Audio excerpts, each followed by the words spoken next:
Hi friends అందరికీ welcome back to my channel Bittu and Chintu blogs. ఎలా ఉన్నారండి? వీడియో చూసే వాళ్ళంతా బాగున్నారా? మేమైతే చాలా బాగున్నామండి. ముందుగా అందరికీ గుడ్ మార్నింగ్.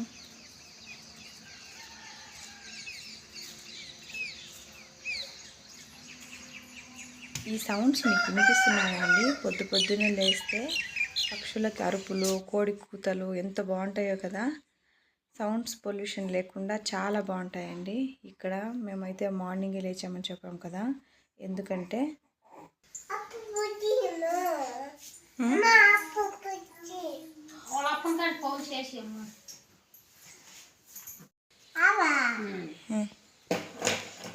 ఎంత పొద్దున్నే అవసరం అప్పుండాను లేచి తిరిగి తాగేది. కలకాయనేస్తాందమ్మా ఆసుపత్రికి పోయింటు చెల్లి చెప్పు చెల్లి ఆసుపత్రికి పోయింది కదా. ఇంకా లేవగానే మార్నింగే ఆడాళ్ళ పని స్టార్ట్ చేస్తారండి. ఏమ్మా తెల్లారితో ఎందుకు ఇంత పొద్దున్న లేచామంటే, మేము హాస్పిటల్కి వెళ్ళాలండి. చింటూకి ఉన్నట్టు ఫీవర్ వచ్చేసింది, నైట్ వచ్చింది. అందుకనేసి మార్నింగే వెళ్తే కొంచెం రష్ తగ్గుతుంది అని చెప్పి వెళ్తున్నాము. దానికోసమని ఇక్కడ రెడీ చేస్తాం. మా అమ్మ అయితే వంట ఫాస్ట్గా అయితే చేస్తా అన్నారు. ఇంటి పనులంతా ఫాస్ట్గా ముగించుకొని హాస్పిటల్కి అయితే వెళ్ళొద్దామని చెప్పేసి రెడీ అవుతున్నామండి. ఎందుకంటే అక్కడ చాలామంది క్యూ లాగా ఉంటుందండి. అందుకోసం అని చెప్పి కొంచెం ముందుగా పోతే ఫాస్ట్గా చూపించుకొని వచ్చేయచ్చు అని చెప్పి ముందుగా అయితే రెడీ అవుతున్నాము. ఇక్కడ ముగ్గు పోసి ఆ అమ్మాయి కడపలకి బొట్టు అలాంటివన్నీ పెట్టేస్తూ ఉందండి. ఇక్కడ టీ అయితే హాయ్ ఫ్రెండ్స్, అయితే చింటూ కానీ ఫీవర్ వచ్చింది, ఇప్పుడు లేచాడు. ఇంకా మేమైతే స్టార్ట్ అయిపోయామండి. ఇంకా ఆటో కూడా వచ్చింది, ఇంకా వెళ్ళాలి.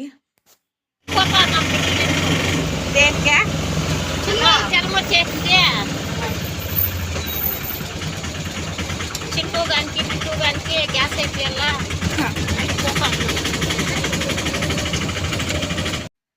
మేము వెళ్తున్నామండి. ఇక్కడ నేను, మా అమ్మ, మా మద్దలు, మా హితి మేమంతా కలిసి వెళ్తున్నాం. ఇక్కడ ఆటోలో హితిని ఎంత వద్దన్నా వినకుండా వచ్చింది మాతో పాటు. ఇక్కడైతే చూపించుకునేసాము. రష్ అయితే ఉన్నింది కానీ చూపించుకొని వచ్చాము. ఫాస్ట్గానే అయిపోయింది ఈరోజు, కొంచెం తక్కువే అని చెప్పచ్చు. ఇంకా ఇక్కడైతే మేము ఇంటికైతే వస్తున్నామండి. ఇంటికి రాగానే ఇంకా ఒక పని ఉంది. మా అమ్మ అయితే చారు వాళ్ళ దగ్గరికి వెళ్ళాలి. హితి బాయ్ చెప్పమ్ము. బాయ్. మేము హాస్పిటల్కి వెళ్ళేసి వచ్చినాము. ఇప్పుడైతే చారు వాళ్ళు హాస్పిటల్కి వెళ్తా అన్నారు. అంటే చారు కూడా ఫీవర్ వచ్చింది. చారు వాళ్ళ దగ్గరికి వెళ్ళేసి వచ్చిందండి. వచ్చేలోపు వాటర్ కాంచి పెట్టుకొని ఉంటే స్నానం చేపిస్తుంది పిల్లలకి. ఇంకా ఇక్కడ అప్పటికే 4:35 అయిపోయింది. ఇంకైతే స్నాక్స్ బండి అయితే వచ్చేసిందండి. ఎవ్రీ వెడ్నెస్డే వస్తుంది ఇక్కడికి. అక్కడైతే హితి మా అమ్మ వెళ్ళి కొనుక్కుంటున్నారు. కొనుక్కొని అయితే అమ్మాయికి కావాల్సినవి అడిగి తీసుకొని వస్తుంది. మీ ఇంట్లో కూడా పిల్లలు ఇంతే కదండి, ఏమొచ్చినా వదలకుండా కావాలి అని చెప్పి కొనిపించుకుంటారు. సేమ్ హితి కూడా అలానే, ఇంకొంచెం ఎక్కువే అని చెప్పుకోవచ్చు. ఎంత బయట తెచ్చినా కూడా ఇలా వస్తే దీంతో కొనుక్కొని తింటే ఆ టేస్టే వేరండి. టేస్టే వేరు కాదు, ఇంకోటి ఏంటంటే ఇవి బాగున్నాయి కూడా.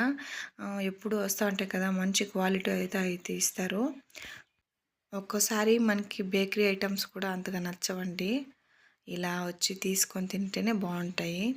ఇవి బాగున్నాయి కూడా అండి. మనం అడిగిన ప్రైస్కి అయితే ఇస్తారు. 20కి, 30కి, 50కి మనకి ఎంత కావాలంటే అంతట్లో ఇస్తారండి. బాగుంటాయి కూడా తినేదానికి. ఇంకైతే చిన్నపిల్లలకైతే చెప్పాల్సిన అవసరం లేదండి. ఇట్లాంటివన్నీ చూసినారంటే పక్కా వాళ్ళకి తీసి ఇవ్వాలి, లేకపోతే మారం చేసి ఏడ్చేసి గోలు పెట్టేస్తారు. ఈ బండి బుధవారం వస్తుంది కదా, ఇది వచ్చినప్పుడు మా ఊర్లో అందరూ ఇక్కడే కొనుక్కుంటారండి. పక్కా దీంతో అయితే తీసుకుంటారు. చాలా బాగుంటాయి ఇక్కడ. ఇంకోటి ఏంటంటే మా అమ్మ వాళ్ళు ఇక్కడ తీసుకొని వస్తున్నారండి. వీళ్ళైతే బురుగులు ఇలాంటివి తీసుకున్నారు. హితమ్మకు కావాల్సినవి అయితే తీసుకున్నారు. ఇంకా నాకు కూడా స్నాక్స్ అయితే తెచ్చారండి. ఇక్కడ తీసుకొని అయితే వస్తున్నారండి. ఇక్కడ ఏంటంటే మనము అడిగిన రేట్కి అయితే ఇస్తారు. బేకరీలో అలా కాదు కదా, వాళ్ళు అడిగిన దానికే మనం తీసుకోవాలి. ప్రైస్ అయితే బాగుంటాయి, టేస్ట్ కూడా బాగుంటాయండి. అచ్చం గుళ్ళు దగ్గర చేస్తారు కదా జాతరలో, సేమ్ అలానే ఉంటాయి. ఇంకా ఇక్కడైతే నేను ఈవినింగ్ అయిపోయిందండి. ఈవినింగ్ అయిపోయి మా అమ్మ వంట చేస్తూ ఉంది. హితమ్మ ఆడుకుంటా ఉన్నారు. బిట్టు చింటూ కూడా పడుకునేసినారు. ఇంకా అయితే నైట్ అయిపోయింది, డిన్నర్ కూడా చేసేసాను. ఇంకా పడుకునేది నైట్కి కూడా లేవాలి కదా, ఇంకా సిరప్లు అలాంటివన్నీ వేయాలి. అందుకనేసి త్వరగా పడుకుంటే మంచిది. Okay friends, bye. Subscribe my channel.